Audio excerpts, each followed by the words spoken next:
Good afternoon and welcome to Sittin' in the Jazz Room series. My name is David Demsey and we are here actually for a CD release party with our two special guests. First of all, I would like to introduce my colleague, great arranger and trombonist and vocalist, Mr. Pete McGuinness, next to me. And also we have Gary Smulyan, the wonderful award-winning baritone sax player, one of the great voices on the instrument. Gary, thank you and welcome. Nice to be here. Thank you. Oh, sometimes you lose a lot, of course, not being here in person with one another, but in this case, we're gaining something important because we have from California, the arranger and leader of this ensemble, Mr. Mark Masters. So Mark, thank you so much. Thank you. Good to be here with everybody. Does either of you want to talk about this project and what brought you together? This is Night Talk, the music of Alec Wilder, and I tried to get a screenshot of this, but everything sort of was so grainy. I'm going with the absolute low-tech version of this. Analog. You're going analog on us. What a great looking record. It is great. Great sounding record too. Part of the album, so I'm sorry.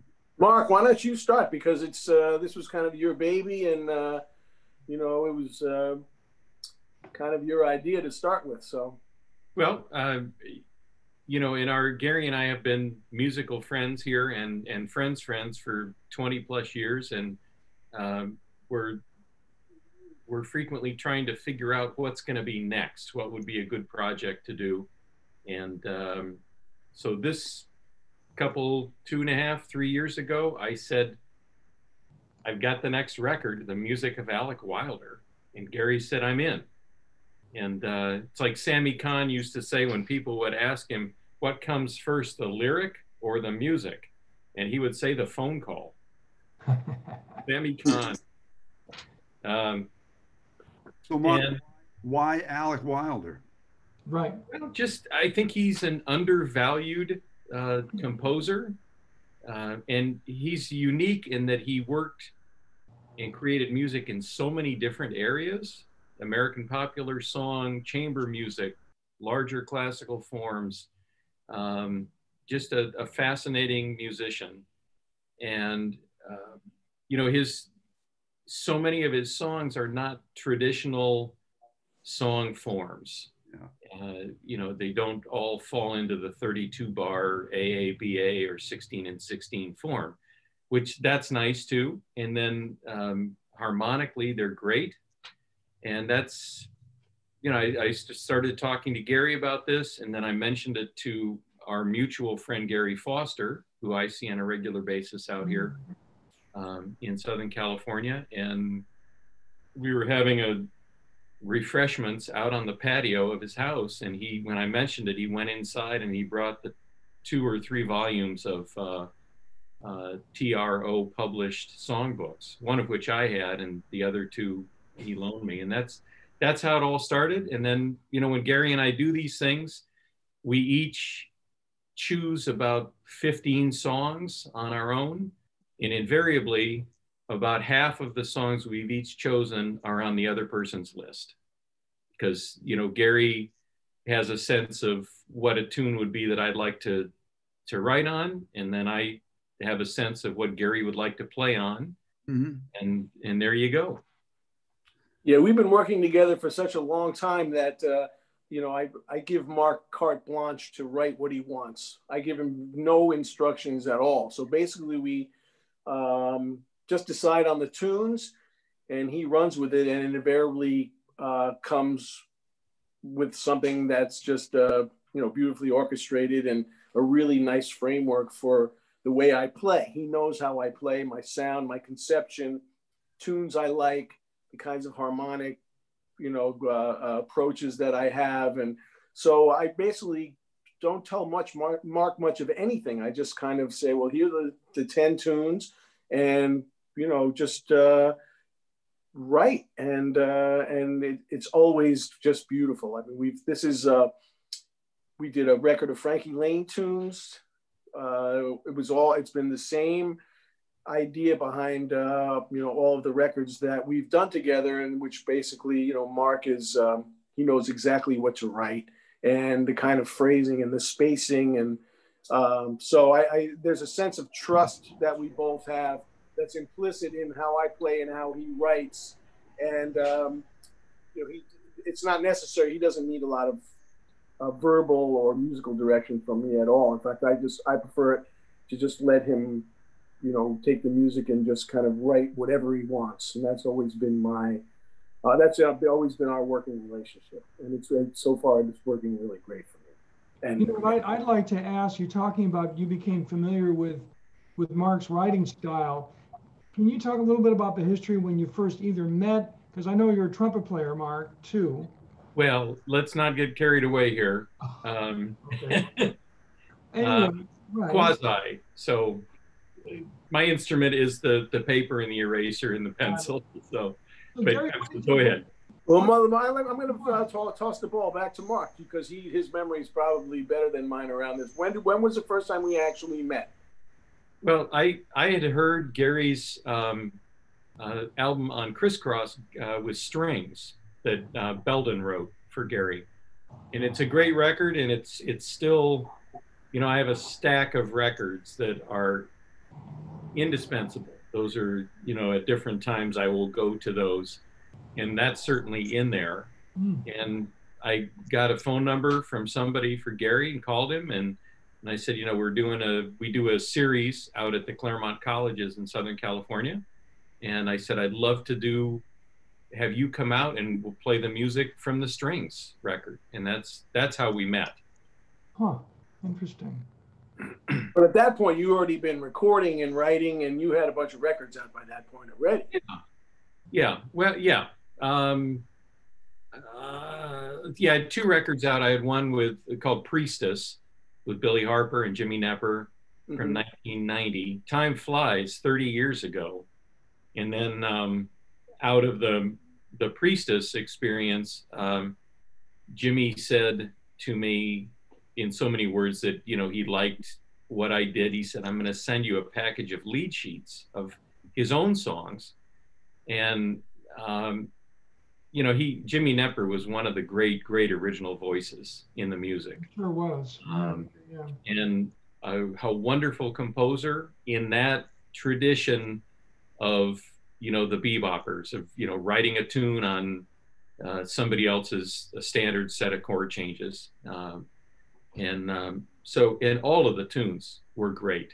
And Jimmy came out, and that record with, I think it's called the Jimmy Nepper Songbook, with Johnny Coles and Gary Foster. Ralph Penland was featured with a large ensemble, and my writing on all of Jimmy's songs. And I'll just tell one short story here. You know, we did the rehearsal, and Jimmy said, there's a couple of things that I'd like to change. He wanted to change some harmonic things in what he had written. And he wrote this great song called Primrose Path. That's a long, it's a 56-bar form, but with a 12-bar minor blues thing in the middle of it. And so I'd written, you know, all these elaborate backgrounds and all this stuff. And Jimmy said to me, he said, let's just blow on the 12 bars and let's leave all this other stuff out. And he looked at me and he said, never fall in love with anything you write. And that's one of the great pieces of advice I've gotten in the last 40 years. So. All fall in love with anything you play. It's the same. Yeah. It goes for it's this exact same thing, you know. And the thing that I really respect and love about Mark is his work is that you can't pigeonhole him. You can't put him in a box. I mean, he can. You know, we've done records with Gratian Moncourt III and Sonny Simmons, which was, you know, that's a whole other adventure that we had. And then we did a record of songs written by members of the Duke Ellington saxophone section, not written by Duke Ellington or Billy Strayhorn. Tunes written by members of the saxophone section that was recorded with, you know, a saxophone section. Beautiful record of Porgy and Bess music. Clifford Brown solos orchestrated for 5 trumpets. which was wow, just an incredible piece of work. And then a Steely Dan record. What was it? Gary McFarland record. Gary McFarland record, October Suite, with that was with Steve Kuhn, right? Yeah, and then beautiful. So Mark is like, he's so wide open in terms of being at home and being comfortable in all kinds of different musical situations, and I mean, he's really amassed an incredible body of work. And I hope that people listening to this and who listen to the concert today will take it upon themselves to do some exploring and find some of his records, because they're super creative and so well done in every way. Gary, when you told me that this was an all Alec Wilder program, you also are really able to adapt your own voice, your own sound to so many varieties of things. I should have given you a proper intro when we started. Gary has longtime member of the Woody Herman Orchestra, Mel Lewis Orchestra. I mean, with Woody, thousands of gigs and probably 750,000 miles on a band bus. Do you want to talk about any of that? You were not a baritone player, right? You started on alto. Yeah, this was 1978 in May. I was an alto saxophonist, and I had no inkling or desire or curiosity about playing the baritone saxophone at all. I was on a strong one-directional path to being a jazz alto saxophonist. I grew up on Long Island, and Phil Woods was my absolute hero.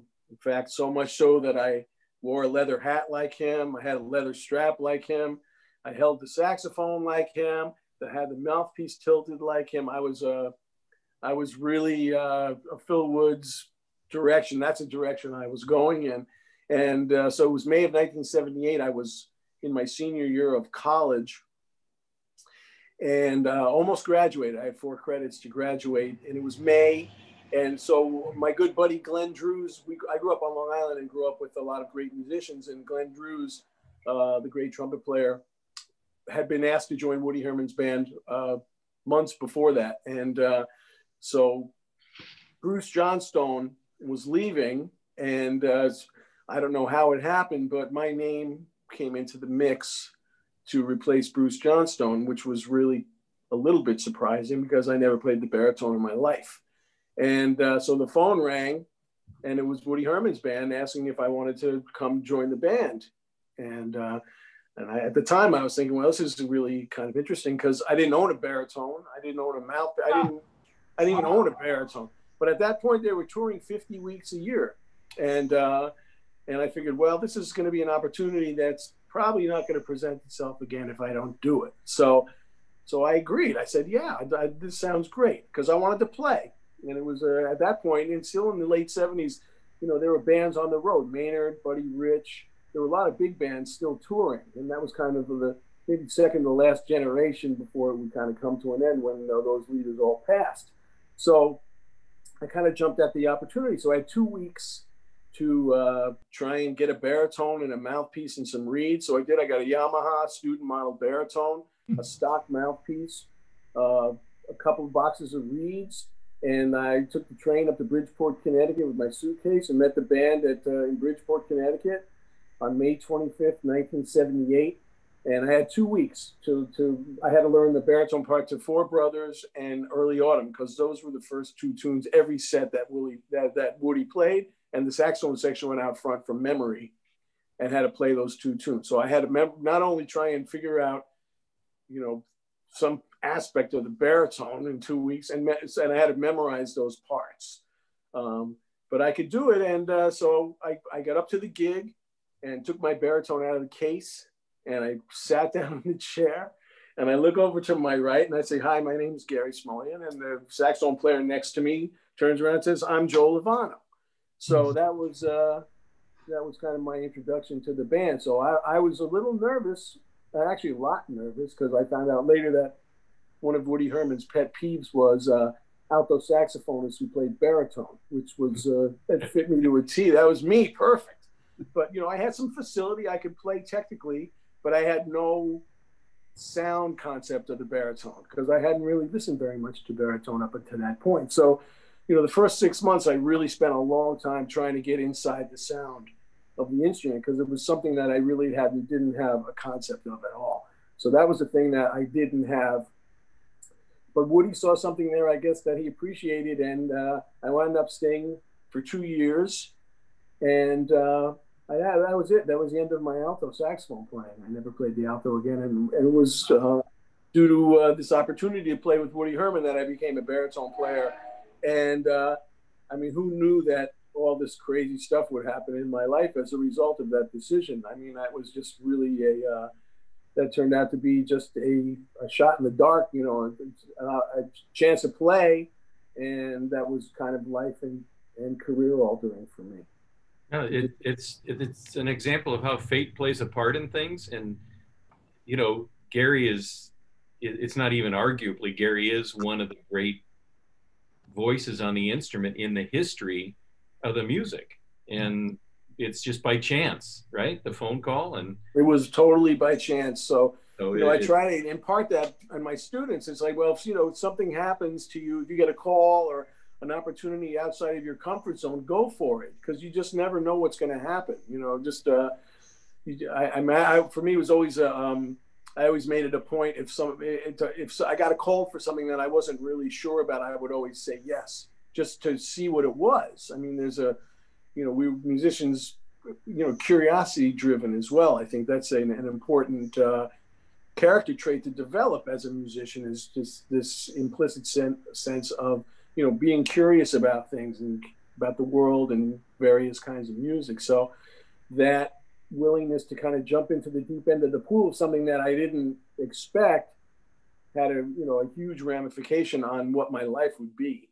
And it wasn't anything that I certainly was looking for or thought about or pondered or fantasized about or anything. It was just it was an accident, really. Yeah, I used to go hear Woody's band a lot during that time, and I was there always checking out Joe Lovano, because nobody knew who he was yet. Mm-hmm. And I would say, who's that baritone player? I still remember the Well, I mean, that was nerve-wracking, because Bruce Johnstone is one of the all-time greats of the instrument. Yeah. And to try and step into his shoes, and try and play that music, especially with having zero experience playing the baritone, was really kind of, it was needless to say, nerve-wracking, to say the least. And, Bruce is, he's made a huge impact on the music and on me, because that was, kind of stepping into his shoes was something that was really daunting, People talk about the four brothers and the four saxophone lineup with the three tenors and the baritone. You mentioned Lovano. Who else was in the section when you were during your tenure, those 2 years? Well, of course, Frank Tiberi. Frank Tiberi had been there for a long time, and then he would, take over the band. And there was a saxophone player from Florida when I got there. His name is Billy Ross. He was there as well. And but he left, and then Gary Anderson came back for a brief period, and then Bob Belden came in. Right out of North Texas. That was his first gig, and so our relationship really kind of took hold during his tenure in Woody's band as well. So we would go on to work on a number of projects as well after he left and after I left as well. So, but the band was incredible at that time. When John Riley was playing drums, and Mark Johnson was playing bass, who would go on to play with Bill Evans and all these fantastic, things that his career would bring. I remember he was practicing every day to getting ready for his audition with Bill Evans. And Ralph Lalama's brother, Dave Lalama, was playing piano, who was also doing quite a bit of writing. Yep. And great trumpet player from Texas, Dennis Dotson, fantastic trumpet player from Houston, beautiful. So yeah, it was an incredible experience, and Woody was great because he was so open. We would play, something, early autumn and Ralph Burns, and then he had Chick Corea write a 3-movement suite. He did a record of Steely Dan music.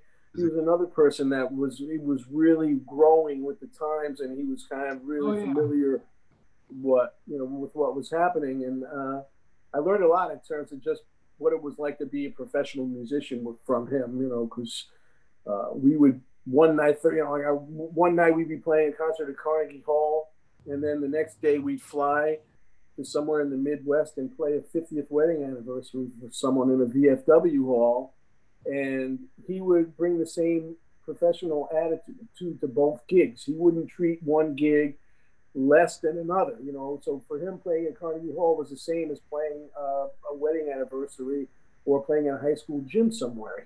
His attitude was, we always, you know, we do the best we can.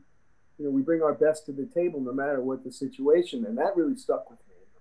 And the book was so great. Even the dance book. I spent a couple of years on the band after Woody passed away. Excuse me. I was still living on the road a little bit, and we would do the dances, and the dance book was great. I mean, Nat Pierce, all those great arrangements. Ralph Burns. Man, it was a joy to do the dances, let alone, you know, play fanfare for the common man at the end of the night and get all fun. We had a ball. The dances were great. That was some of our favorite gigs, because Woody would call things that he didn't play all the time. So we would get a chance to play some things that were kind of buried in the book that we wouldn't do. And, oh, man, they're just tremendous, tremendous music. So that was really kind of the launching point for me in terms of becoming a baritone player. Yeah, I remember the first time I heard you, you know, the way the tenor solos and the baritone solos are all split up on Four Brothers. And I still remember what you played. Every time I play on Four Brothers, I'm sorry. So whatever, 79, it stayed with me. So wow. I have a chance to teach with you at William Patterson and now connect with it. Means a lot. And then I would go hear Mel Lewis, and I'm like, it's him again. Right. He's everywhere. Yeah. Did you connect with Mel Lewis?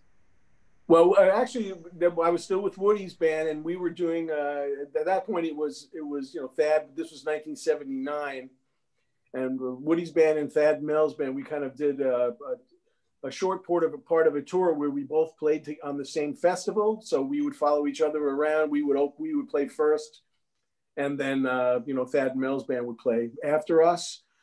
So it was just an opportunity. You know, they got to hear me play. I met Dick Oates and Rich Perry and Mel, and Charles Davis was playing baritone at the time, and I think Kenny Garrett was playing. I can't remember. This is 1979.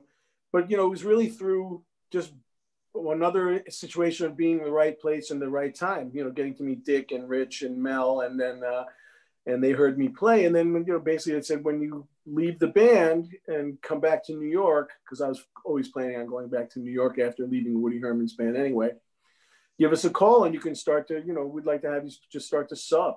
So, and I'd been listening to all those records since I was, you know, a kid at that point. So I knew all those tunes. So I just, you know, I made it a point to kind of learn the baritone parts, and I left the band in 1980. And then I called Dick and let him know I was back in town. And then I started subbing, and Gary Prebeck, great saxophone player, was playing baritone at that time. And I think he wanted to move over to tenor. And eventually the tenor chair opened up, and Mel asked me if I wanted to join the band. So I've been in that band since 1980. And that's another thing, you know, to sit in the same chair that Pepper Adams sat in. It was like sitting in the chair that Bruce Johnstone sat in. It's been kind of crazy, like to, you know, to sit in those, be in those situations where, you know, those two of my heroes were apart. And I mean, but I mean, there were other people, you know, after Pepper, of course, Charles Davis and Ed Hickus and, you know, some other folks as well. But in terms of being there for a long period of time, 1980 to now, almost 40 years playing in that band it's been really something. I want to ask Mark a couple of questions because, as you know, we've already recorded this concert. We're going to be streaming, and the audience will see as soon as we're done here with our sitting in Q&A session. So we've had a chance to, of course, hear the record, but also hear the music live. I'm an arranger myself, and I'm familiar with at least a few of the compositions from the record and from the concert, you know, particularly I'll Be Around and Moon and Sand and songs like that. When you're writing for a 5-horn lineup, three rhythm, an octet. You're writing for Gary, of course, and you're also dealing with the music of Alec Wilder, all the compositions. And at the same time, I hope some of my arranging students are watching, you're putting a personal stamp, a fingerprint on the writing itself, while satisfying all of that simultaneously. It's really wonderful writing. I absolutely super enjoyable, and fitting Gary in was just like effortless. They just seemed like two peas in a pod, the way his style of playing and your writing just completely worked together. Yeah, thank that's you. from knowing Gary's style so much, but maybe you can like just talk a little bit about, as I was putting these charts together, what was going through my head about Alec, about Gary, about whatever you want to do as a artist yourself. I'm curious. Well, when we do a project, I think about it in terms of something that's going to be permanent, that hopefully will get recorded. And so as I'm writing, I'm thinking about pacing and what's going to be the first track on the record, and those are the thoughts that I'm having, and then making sure that even within the project, I'm not falling into any formula of any kind. And and that's all has to do with pacing and choice of material and how I treat it. But the overriding aspect and I've always believed this, every song has a life of its own. You could have the same kind of chord changes, whatever it is. Yeah. Every song has a life of its own. The greatest sin is to write a formula. And there are a lot of guys that do that. And, I don't know, when I start each of these arrangements, I don't really necessarily know where it's going to go. And that's part of the joy of it. And it's, it's also the angst, because you start with, you're not starting with nothing, you're starting with the songs. But to do what we do, you're essentially starting from nothing of your own. And the whole goal is to take that material that exists, treat it right, and create something that's unique. And that's my approach to all this. But the key is not to rely on things. Of course, we all write things that we've written before in some ways, but you never start out and say, gee, this thing that I did on this arrangement 4 years ago, this would be great here. I've got to use that. That never occurs, because it's like you're committing a crime. Almost against yourself in a way, because it's what right. You did before. I love what you said about each song has a life of its own. I think that's really important for young students of arranging to understand that every song, especially in the hands of a great composer like Alec Wilder, each song does have a unique vibe, a unique story, a unique feeling. And when I listen to your arrangements, you treat each song individually, and it feels like the arrangement has its own vibe as well as the song having its own vibe. And I think you were very successful in that regard. That was an awful lot of fun to hear, songs we know, like, well, how's he going to work this one? I was like just waiting for the next thing you would do. And how would it relate to the song that many of us, some of those songs are not super duper well known, but some were well known songs. Right. So the audience is, hopefully the audience is saying, oh, I know this song, but how's this arranger going to treat it? So it just, for example, the first track on the record, You're Free, it opens with a 2-5-1 in E flat. And, when I sit down and I start working on that, it's like I've never, ever written anything over those chord changes before, because it just, I'm thinking, whoa, what's going to happen here? And I never rely on knowing something before. That's my, I guess that's my premise for writing. It's got to be, and that's why it's not easy. It's people like Bill Holman, they could just write forever, and it's just all this stuff comes out of them and flows, but it's hard work. You know, it's just, if it's not, then it means you're relying on things that everything you already know. And at that point, it's pointless to do it. It sounds to me you must be a Holman fan, because upon listening to your writing, you have such a great sense of line. It's like some of the lines you would write, all these unison eighth note lines sound like someone improvising a solo oftentimes. And I think Holman had that gift of being able to, in his composed lines, sound like he's, you know, like it's something he would have played on the tenor or something. Well, it's like Tim Hagen says, I'm just trying to find the note to follow the note I just wrote. You know, you know, you had a lot to work with too, because Alec was such a great. Oh, absolutely. This talk, Alec, is a little bit of a loaded question. This is not a campaign button. What that was, I couldn't see it. That's funny. Full disclosure. Yes.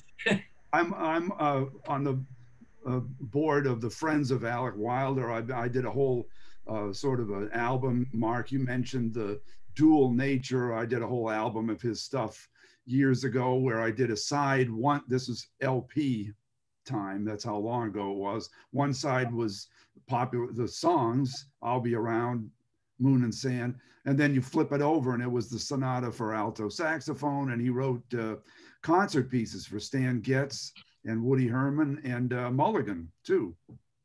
Wow. Yeah. Woodwind Quintet. So, and Alec also, I should add, was the author of one of the great Bibles called American Popular Song. Wrote it in the early 70s, but it's still, and it's not about, he characteristically leaves himself out of the book. You know, he was kind of almost to a fault, had a gift for shooting himself in the foot right when it was time for him to kind of get his big break. So he's not in the book, but it's all about everybody from Gershwin to Ellington and everything. And he has a real gift for finding the greatness in others' tunes. And you have that same gift. There it is. He also had a gift for being quite critical too in some of those passages. If you could talk about some of the other Alec tunes on there, because, you know, I'm the co-executive state. I'm supposed to know this music, but there are 3 tunes at least on this album that I didn't know at all. Night song, I'd never heard that before. Beautiful song. It's great. I'd love to hear you talk about either or both of you, how you chose the tunes, and then some of the tunes, you know, Alec he wrote a lot of ballads, and you did what a number of composers, arrangers have done in the past. You made the ballads, took the tempos up a little bit and changed things. Could you just talk about that process? Well, again, and Gary and I, you know, I had sent him a whole envelope of copies of all these lead sheets. And when we sat down to talk about it on the phone, about half of each of our lists had the same songs. So, but for instance, Ellen, which was originally a ballad, yes, in 4, and it just lent itself melodically, harmonically, in every way to up the tempo and make it a waltz. Just, it lays so well. Perfect. So that was, you know, when I'm looking at these songs, I'm thinking, well, oh boy, you know, I don't see this as, I didn't see it that way. So it's kind of a natural thing that happens in a thought process. Lovers and Losers, if for any other reason, one of the great song titles ever. That's true. Yeah, and Night Talk, I just heard Gary playing that melody as a ballad. Baggage Room Blues, which isn't really a blues, but once I stated the Wilder material, then I modulated and took it, I think it's in A-flat blues. A-flat. And that just seemed like a natural thing to do to me. It's actually an easy process for the two of us because we have a very similar sensibility in what I like to blow on and the melodies I like to play. and what Mark likes to write. So we come from a very strong sense of agreement in terms of what we want to play. Like Mark said, he sent me a whole bunch of music, and then through process of elimination, most of the record we both picked the same tunes. And we could have actually done more than one record very easily, because there was real treasure trove of a lot of material and a lot of tunes similar to these where they're not really well known at all. So we could have really done, right, Mark? We could have made 2 records of this. Oh yeah, yes, absolutely.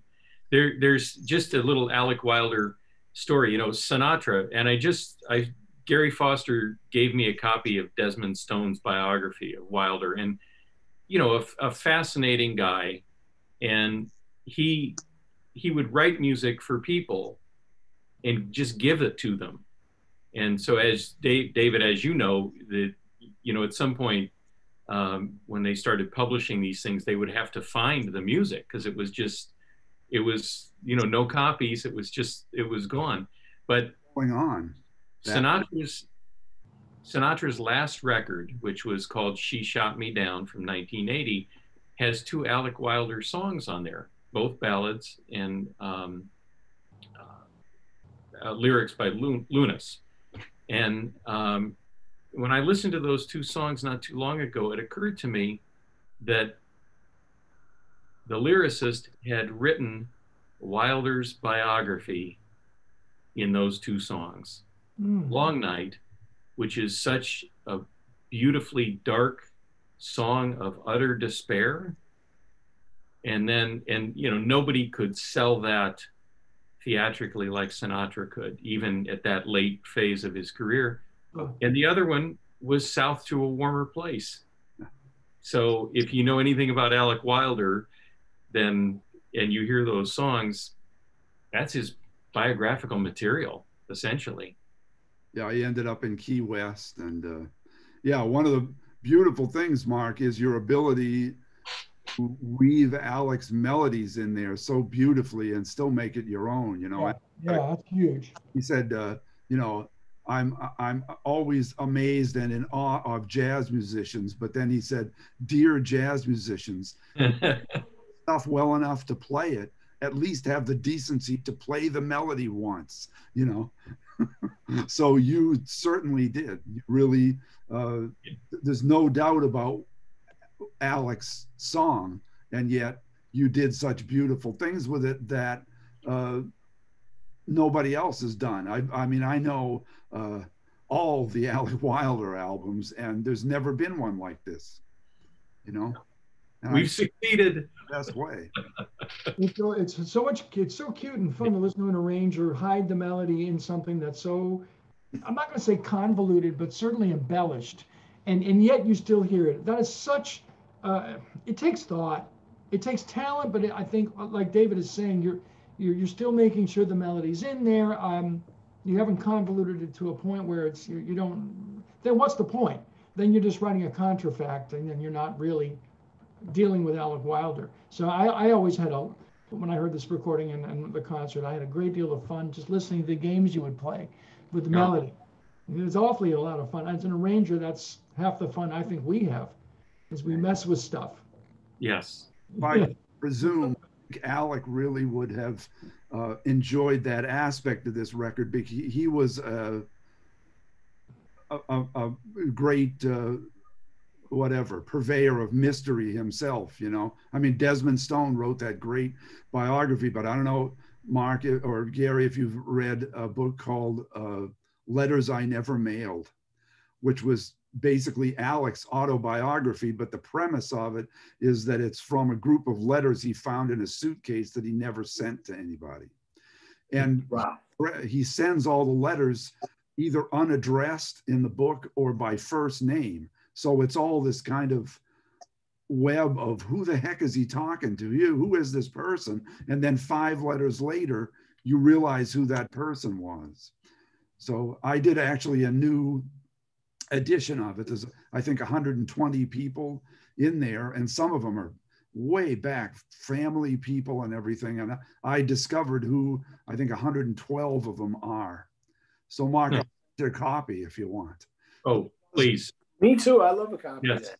He does, Alec, kind of the same thing with his life as you do in some of these tunes with his melody. Like, it's there. It's very obviously there, but you have to discover the chart to realize it's there. You know, it's beautiful.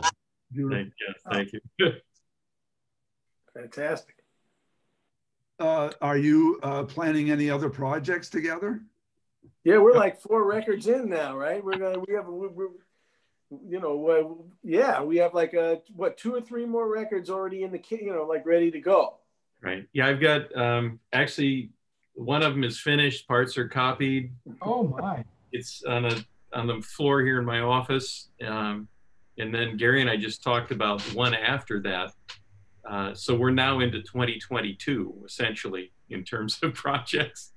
So there's never any shortage of ideas. That's the great part. Not going to spill the beans, huh? About what the future. No, we can spill. We're doing a record of music of Johnny Richards, another composer that not a lot of folks know about, but very important composer and arranger. Say again? Great arranger, as I recall. Oh, incredible musician. Yeah, so that was so that's written. That's for what? That's for double quartet, right? Right. Piano, bass, drums, baritone, and string quartet. Wonderful. Excellent. And don't forget that idea of Alec Volume 2. Right. Because we could do that. Yeah. I should also tell you there's some unpublished tunes out there. Oh. Or up the Alec archive is at Eastman School of Music, and I helped him. That was kind of when I really fell off the wharf into the Alec. I helped them put that together. And yeah, there's a bunch of manuscripts with no lyrics. But they're gorgeous. Not many, but there's notebooks up there and everything. So keep that one in mind too. Duly noted. Thank you. All right, definitely, Mark. Yeah. Yeah, I'll be lovely. Well, thank you both. This is a good wrap-up spot. Once again, just to recap, this is Night Talk, the music of Alec Wilder, the Mark Masters Ensemble featuring Gary Smulyan. And what you're going to hear on the concert today, believe it or not, I don't think we've ever done this on the Jazz Room. You're going to hear this CD from top to bottom in CD order live. So I don't think we've ever done it. So a Jazz Room first here. And it works. I mean, they always say that when you program a CD, it's like a set, but a lot of times it doesn't work out that way. In this case, it certainly does. Works perfectly. It's fantastic. It's a perfect set with a perfect beginning, middle, and an end. Also, the cats you're going to hear playing in the octet is a 5-horn band, 4 horns, Gary's the 5th horn, and a trio behind that. They're all tip-top New York pros who've been here for a long, long time, who played with everybody, from Mel's band to Woody Herman's band to Toshiko's band, Murray Schneider's band, John Fedchuk's band. It's some of the all-stars of New York City are in this ensemble. You're going to really enjoy it. Can we say who's playing? Yeah, you want to? Yeah. Gary, who's on the line? Yeah. Tell us who the cats are again. Yeah, John Fedchuk on trombone, Joe Magnarelli on trumpet, Dick Oates on alto saxophone, and Ralph Lalama on tenor saxophone, and myself on baritone, and Rini Rosnes on piano, David Wong on bass, and Carl Allen on drums.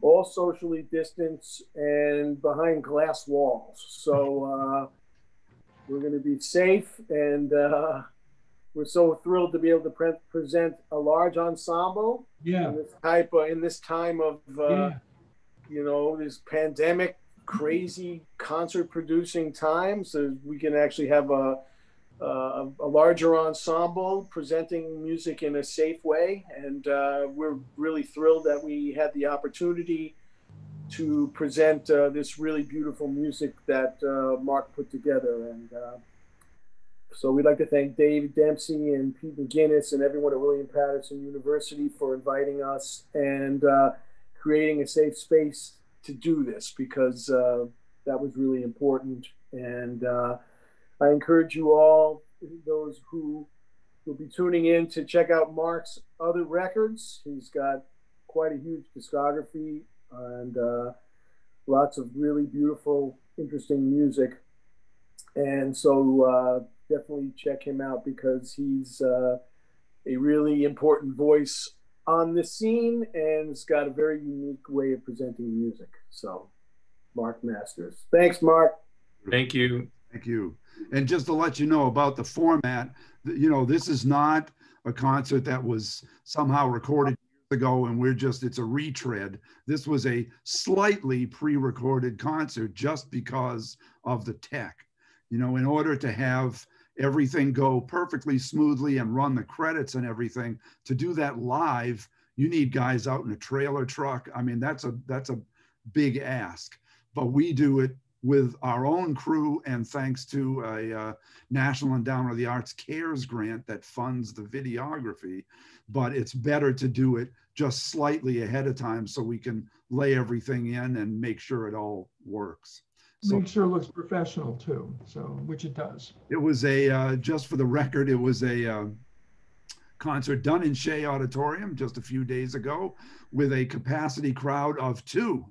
Pete McGuinness and Bill Sharp, who was there. That's the audience. That's a tough crowd, man, right there.